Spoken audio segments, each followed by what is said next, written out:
Jesus returned, the Prince of Peace. The world, once vibrant and full of promise, had splintered under the weight of its own ambitions. Trust among nations had crumbled, suspicion festering in the spaces between borders. The hum of modern life was shattered in an instant by a cascade of errors and the unchecked pride of a single man. A cyber attack, insidious and invisible, flashed a false warning across a continent. In a bunker somewhere, a general, convinced the end had come, unleashed missiles meant only for deterrence. Retaliation was swift, a chain reaction of fear and protocol. Nuclear fire swept across the globe, cities vanishing beneath mushroom clouds that clawed at the sky. The internet, once the connective tissue of humanity, flickered and died. Governments fell silent. The world entered a darkness deeper than night. In the heart of chaos, people gazed upward, searching for hope among the falling ash. Then, across every language and every shattered screen, a vision appeared. A solitary figure, luminous and serene, standing atop the Mount of Olives. There was no thunder, no violent spectacle, just a profound and unshakable peace radiating from him. He moved forward, not as a conqueror, but as a gentle presence. Where his feet touched the earth, flames were snuffed out as if by an unseen hand. Missiles arced overhead only to dissolve harmlessly into light. The fighting ceased, the roar of war replaced by a hush that swept the world. It was Jesus Christ, returned, not in wrath, but in compassion. At first, the traumatized masses doubted their own senses. Was this a mass hallucination born of suffering? Yet the evidence was undeniable. Soldiers abandoned their arms, overcome with a peace they could not explain. Fighter pilots turned their jets for home, tears streaming down their faces. In war rooms and bunkers, leaders wept openly, their hearts pierced by the sight of him on every surviving broadcast. He spoke but a single word: enough. It was not a command, but a gentle plea, and it resounded in every heart. The desire to fight, to dominate, to destroy, it evaporated.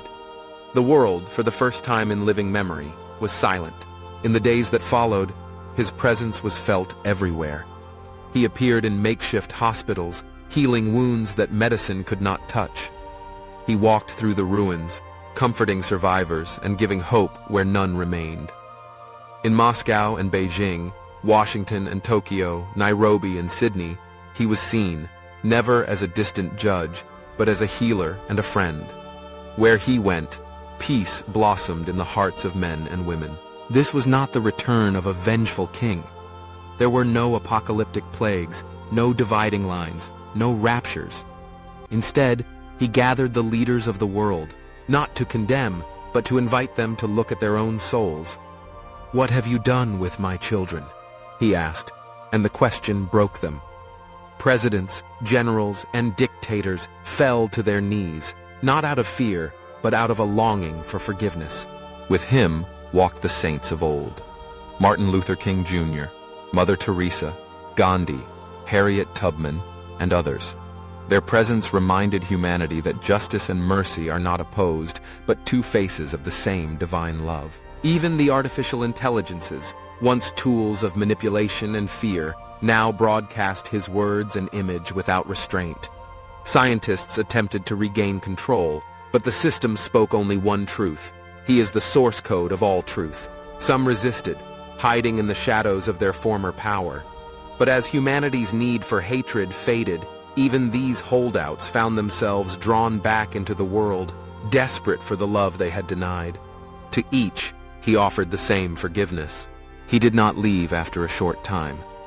He remained, walking among the people, guiding them to heal the land and each other. He inspired new dreams, of technology powered by compassion, of fields restored, of air and water cleansed. Through perseverance and grace, the wounded world began to mend. One day, a child asked, "Why did you wait so long?" Jesus smiled, gentle and knowing. "I never left," he replied. "I was always with you, in every act of kindness, in every stand for justice, in every sacrifice made for another. But now you see me as I am. That is the true miracle. And so the world, renewed and at peace, spoke his name with gratitude.